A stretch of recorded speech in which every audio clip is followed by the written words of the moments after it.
Udumo kuNkulunkulu kweliphezulu nokuthula emhlabeni kubantu abathokozelwa nguye uJesu Kristu inkosi. Hayi-ke siyambonga uNkulunkulu wethu kakhulu. Umphefumulo wami uyayidose inkosi ukuthi uphindile wangipha usuku lwanamhlanje ukuba ngikwazi ukumsebenzela, ngikwazi ukuzinikela ngizikhandle ngenxa yakhe, ngoba kukhulu akangenzela khona esiphambanweni kungelinganiswe nalutho. Lokho engikwenzayo mina kuncane kabi, kodwa-ke ikona enginamandla okukwenza, yikho ngizinikele emsebenzini kaNkulunkulu ngokugcwele. Nithi nilele kumnandi nidla ubuthongo, sengivukile mina. Niphinde nilale kuqala, mina ngingakalali. Hawu ebakithi, ngiyambonga uNkulunkulu. Kumnandi ukusebenzela ifemu ecebile, ifemu enefa elingunaphakade. Hayi ukusebenzela ifemu yasemhlabeni engenalo ifa. Kodwa ngoba sifuna ukuphila phela emhlabeni, hambe uyosebenza. Kodwa ungakhohlwa ukusebenzela ingale kwethuna. Hayi ungakhohlwa. Ngoba siyadlula la, hayi siyadlula. Sengifisa ngathi ngabe sengidlulile. Kodwa-ke ngoba kuseyintando kaNkulunkulu ukuthi angikadluli, kulungileke. uPaul ukubeke kahle. Wathi ukufa kuyinzuzo. Kuyinzuzo ukufa. Yazi uma nami sengibeka kabini. Nendledlana yakhe akabeke ngayo uPaul. Ithi ngisabheka la into zami. Ngisabheka into zami. Ngize ngayihlanekezeli. Uthi ukuphila kunguKristu, ukufa kuyinzuzo. To live is Christ and to die is gain. Yabona-ke masiphila akuphili thina, ukuphila kunguKristu. But ukufa kuyinzuzo. Wena uzozuza uma ufa noma uzolahlekelwa ukuphila kwakho. Ake sisiyeke lesi sihloko, sisiyeke olunye usuku. Ngiyalwazi mina ngoba ngisinikiwe sengiyasazi. Asisiyeke, uzoza la ngizovuka khona naso. Bese ukhumbula-ke ngale nkonzo yanamhlanje mhla ka-6 washo ubaba uNsibande wathi ayasiyeka lesi sihloko ngoba usesinikiwe, kodwa khona lapho akazovuka khona naso. Ngizovuka ngomsa kaNkulunkulu kusho ikhotha. Ayikasidlule lapho. Ukuphila kunguKristu, ukufa kuyinzuzo. Sikhuluma-ke la ngokuphikelela. Sizovula izwi lenkosi ngokaLuka chapter 13. Sibheke ukuphikelela. Sikhumbuleke ukuthi besigijima nencwadi kaPawuli echaza ukuthi izinto ebeziyinzuzo kuye wazishaya indiva ngenxa yobukhulu bokumazi. Ukuphikelela lokho. Ukuphikelela-ke lokho. Phikelela, udele yonke into. Ukudele konke ngenxa kaKristu. Hayi udele, yazi mangithi udele, ngisho ukuthi udele. Udele ngisho ukudla. Ungene emkhosini, udele bayakuthanda abanye abantu ukudla. Hawe bakithi. Kwafa bani ehlala u40 days engadli? Ubani wakwafa? Ungathi khona uzofa 3 days ngingadli, ayingeke. Ulahlekelwa izinto zakho zasezulwini. Zokulahlekela izinto zezulu. Zitholakala ekuzileni ukudla, zitholakala ekukhulekeni, zitholakala ekufundeni izwi. Funda izwi, uthandaze, uzile ukudla, uzombona uNkulunkulu ukuthi uzokwenzelana. Hayi uzombona ukuthi uzokwenzelana. Hayi-ke simbonga uNkulunkulu kakhulu, siyamdumisa ngakho konke. Qhubekani-ke niletha abantu bangcwele, qhubekani niletha abantu. Siyambonga uNkulunkulu ngani. Ngiyambonga nje mina ngendlela emangalisayo. Nina niletha abantu, ngiyabonga. uNkulunkulu anibusise nisenhlizweni yami ngendlela emangalisayo. Nikwazi lokho. Kodwa hayi umuntu onebhakede elivuzayo. Uyabafaka ngapha, bayaphuma ngapha. Uyabafaka ngapha, uyadlala nje loyo. Futhi uyangifukuzisa nje, ungifukuzisela ubani. Umsebenzi azokhipha umuntu anazi nini. ifika isystem ithi left bese nami kufuneka ngithi left ngoba kwesystem kuphelele egroupini khona ngizokwazi ukuthi waphuma kumsebenzi bese kufanele ngitshela umuntu wayemlethile kodwa nje ngibe ngamtsheli ngoba umsebenzi eminingi kodwa ngikwazi ukuthi ngingamuphi igama nami alipho isystem lokuthi left so ke kumsebenzi ngiyacela ke ningangisebenzisi double job batsheleni abantu ukuthi lisebenza kanjani ekhaya lezwi batsheleni bengakafiki ngoba lokho kuzosiza ukuthi avele umuntu anqabe angange ungaze ungaphatheka amakhono onqabayo masumchazele waqeda wathi ngiyabonga ngingeni bonga ukuthi awubuzubuza ubuhlungu bokuphuma komuntu kade sengenile asigoqe sikhuleke hayi asigoqeni sikhuleke sithandaze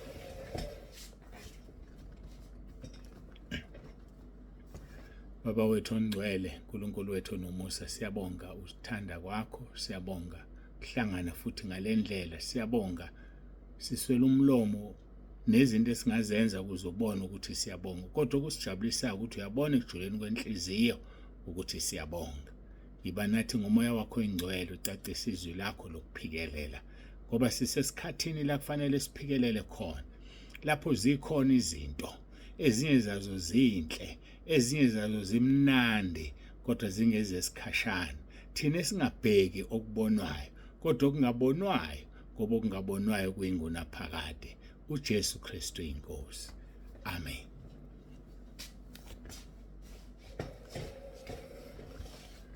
Muhle uNkulunkulu wethu kakhulu siyambonga siyamdumisa bangcwele akekho fana naye ile ngithokoza leli ihora lokuhlala nawe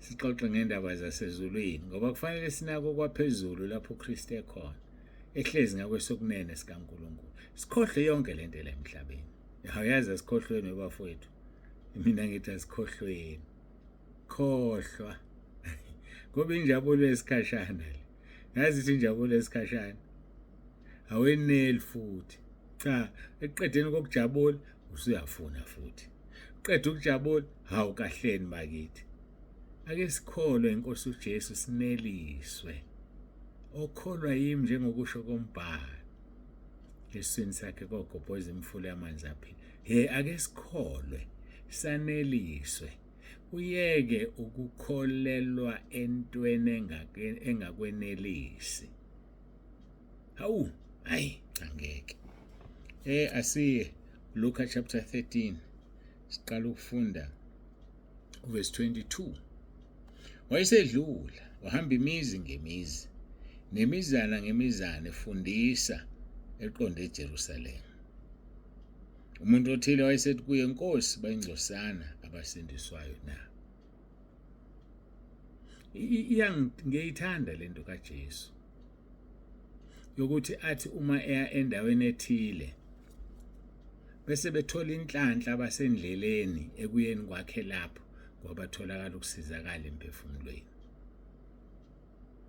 uthi mayehamba indlela yakhe ahambe esebenza hayi ahambe nje thina ke hayi asisebenzi vele siqonde la siyakhona ngenxa yokuhlala emotweni babusisiwe abahamba ngamatekisi kodwa maye kubo mabengalisebenzisa ithuba ngoba sibe nabantu mawuhamba ngemoto usukuhamba ngemoto uya la uyakhona uJesu ayehamba ngeenyawo asebenze endleleni ingakho ke ngithi nawe sebenza uhamba ngebhasi sebenza uhamba ngetekisi sebenza uhamba ngestaff car sebenza abantu ohamba nabo mabakwazi ukuthi ungumphathi wemfihlayo lokaNkulunkulu nesikhonzi senkosi yethu Jesu Kristu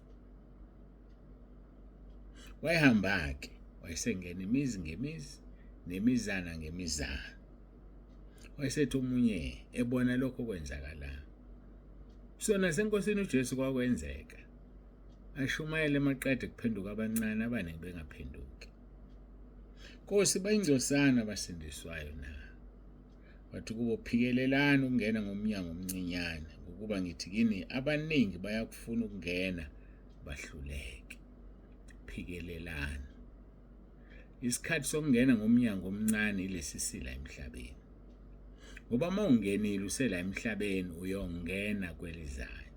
Mawuhlulekile ula emhlabeni ngeke ungene kwelizayo. Lincane ukwazi ukungena khona unemthwalo. Thulula imithwalo yakho okuyizono. Vuma izono, thulula imithwalo yakho. Ngoba mawungangenanga mntaka baba ngesango elincane ngomnyango omncane la emhlabeni ngeke ungene kwelizayo. Mina ngiyakutshela ke isiminya. Ngikutshela iqiniso ngeke ungene kwelizayo. Ayisiye laphana ke kwencwadi kaFilipi besikhuluma ngayo noPaul. Kanti ke lokho kwakuyinzuzo kimi Philip chapter 3 from verse 7. Ngakushaya indiva ngenxa kaKristu. Ngakuziba ngashaya ngathi akukho ngenxa kaKristu. Bangaka ababeyoyiphasa itest kaJoseph yobungcwele? Bangaki? Ngangiyoyiphasa nje mina. Oyoyiphasa nje wena. Ezilethe umuntu wesifazane eyisigwili. Alethe nje umzimba wakhe efuna ukukunika nje. Okwangaqhubeka lapho bese nibulala indoda, udle yonke le mali. Mhlambe nje uhlezi la uhlezi khona wabulala indoda.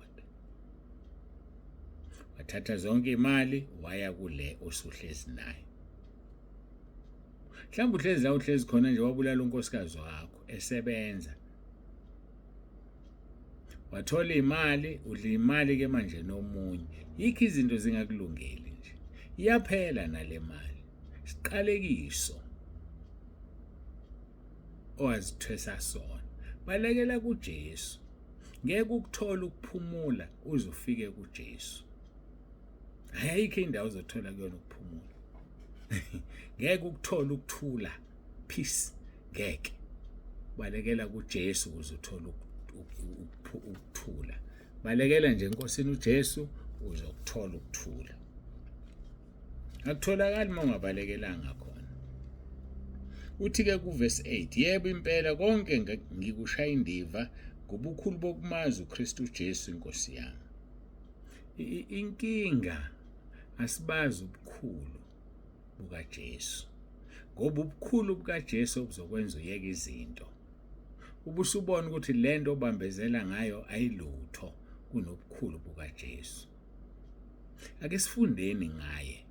Thatha iBhayibheli lakho ufunde ngaye. Thandaza ucela umoya ongcwele akukhanyisele. Ake sifundeni ngenkosi yethu uJesu. Khona uzobazi ubukhulu bakhe bese udela konke ngenxa yobukhulu bakhe. Ayikho into eqhathaniswa naye. Ayikho neyodwa. Dela konke, dela manje. Dela konke. Utholahlekelwe ukuphila kwakhe ngenxa yami uyokuzuza. Kodwa okuzuzayo la emhlabeni ukuphila kwakhe uyolahlekelwa yikho kwelizayo. Dela manje. Dela konke. Ngoba umazi uzobuya nini. Awumazi uzofika nini. Kodwa dela konke. Khona icilo lisho njalo ecilongweni elithi dela konke. Uthi ke kuverse 9 ufuna ukuhlangana no8, yebo impela konke ngikushaya indiva ngobukhulu bokumazi uKristu inkosi yami engilahlekelwe yikho konke ngenxa yakhe. Ngikushaya izibi ukuze ngizuze uKristu. Awukwazi ukumzuza uKristu usaphethe ezinye izinto.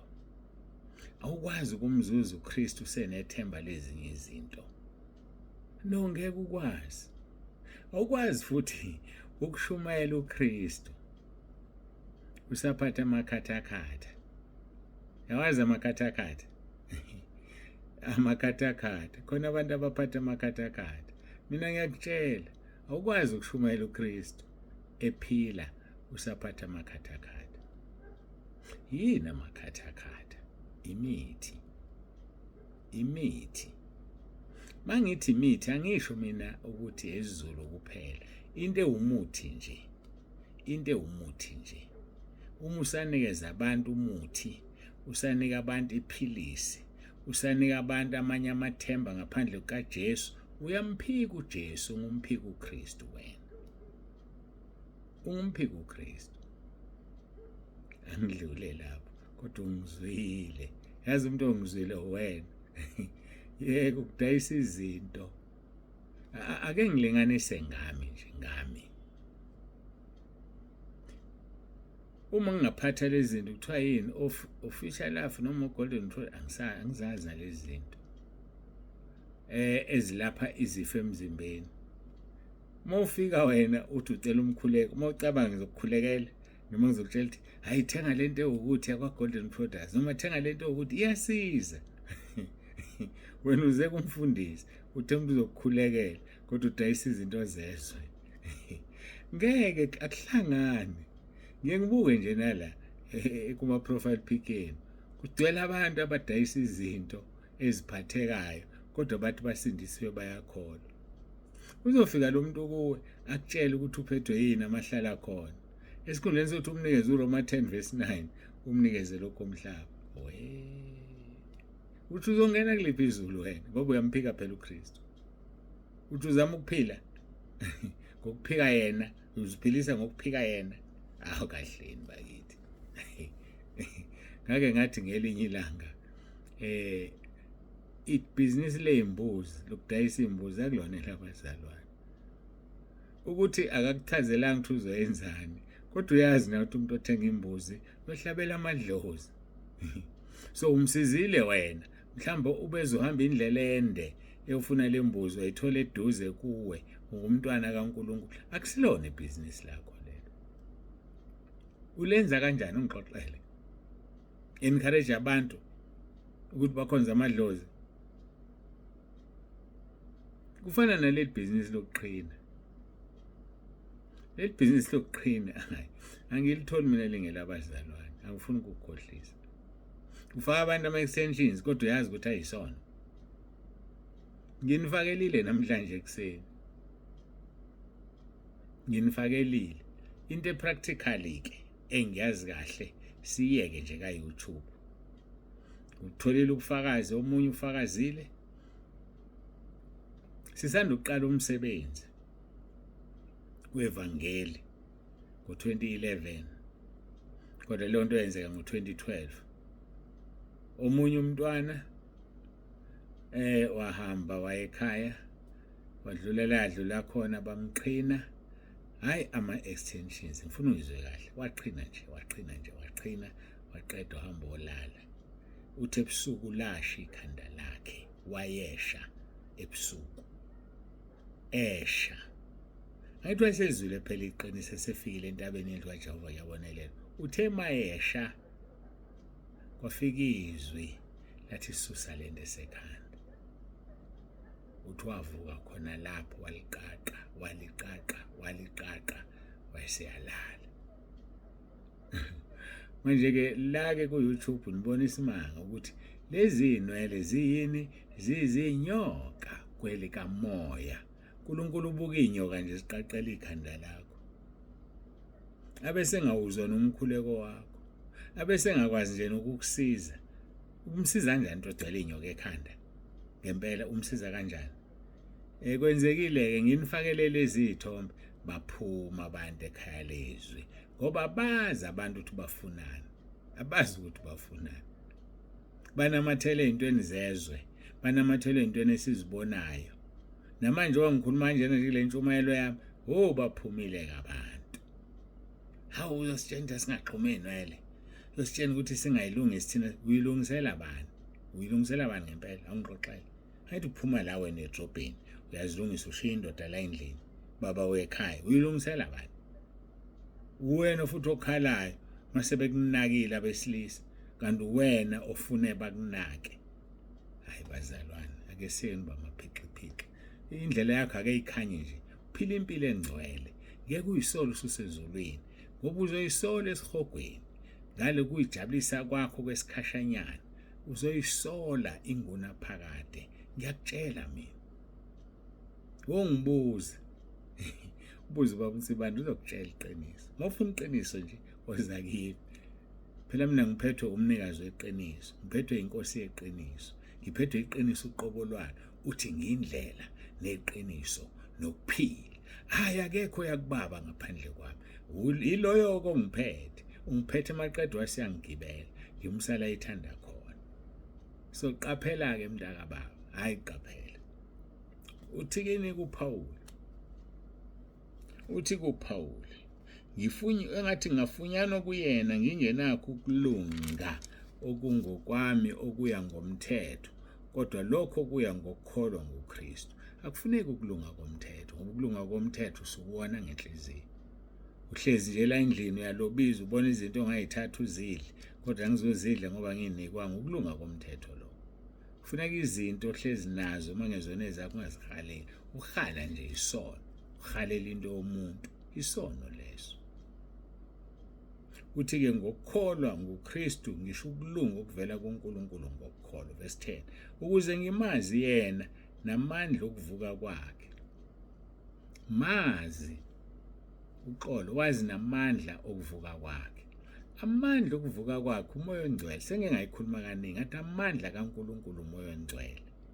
Amandla okuvuka kwakhe ngeke uwazi uma ungadelanga izinto wayilahla. Ngeke uwazi uma ungazishayanga indiva izinto. Akuhlangani ukwazi amandla. Yikho nje wazi amanye amandla. Yikho nje udayisa ezinye izinto, uziphilisa ngezinto engabe uziphilisa ngoJesu. Musudayisa izinto ezidala ukuthi abantu bakholelwe kuzo esikhundleni sokukholelwa kuJesu ukuthi uyaphilisa.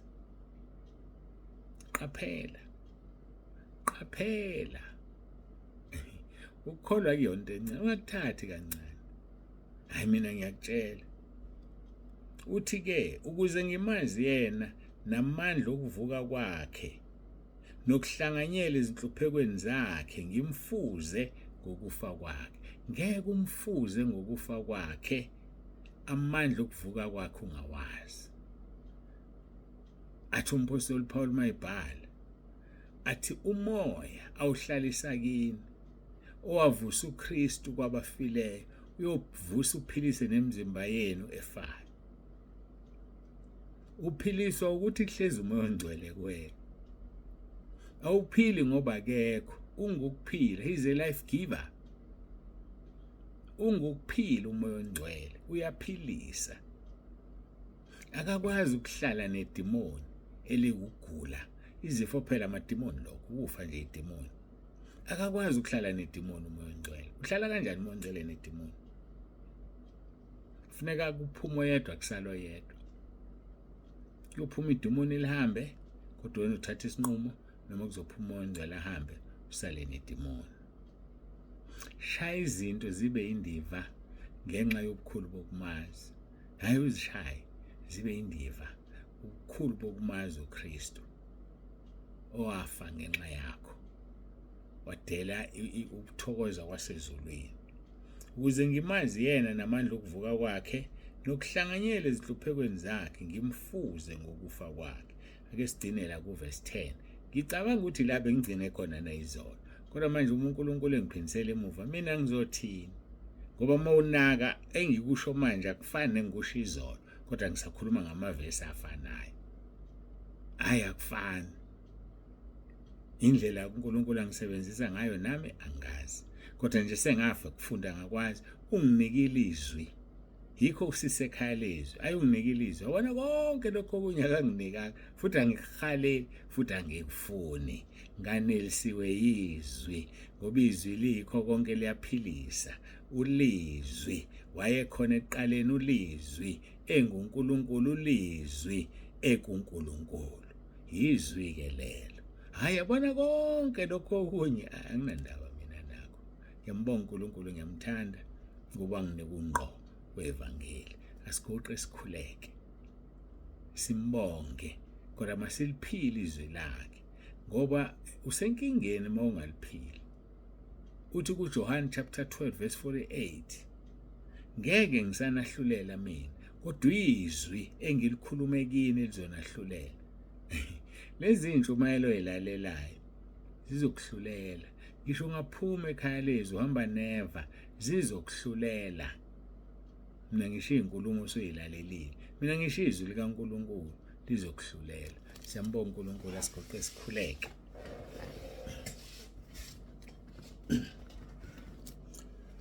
Baba wethu ongcwele, uNkulunkulu wethu onomusa, siyabonga ngakho konke osenzele khona. Sinikele ukuphila kwethu kuwe, uNkulunkulu ezulwini, uNkulunkulu emhlabeni. Udumo lonke lungolwakho, lufanele izikhathi zingakabikho namanje kuze kube phakade. uJesu Kristu inkosi. Amen.